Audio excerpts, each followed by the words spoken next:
எங்க பாட்டி எப்பல்லாம் ஃப்ரெஷ்ஷா பீன்ஸ் வாங்குறோமோ, அப்ப இத வச்சு சூப்பரான பருப்பூசிலி செய்வாங்க.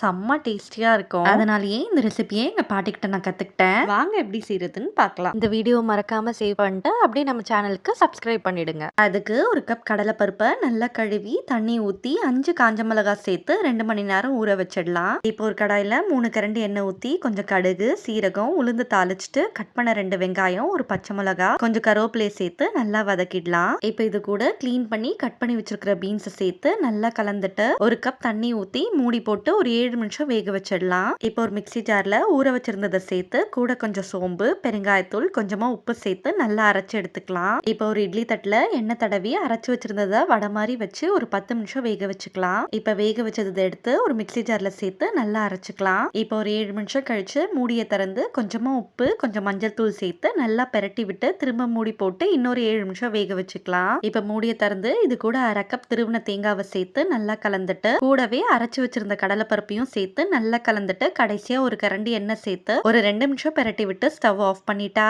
செம டேஸ்டியான பீன்ஸ் பருப்பூசிலி ரெடி.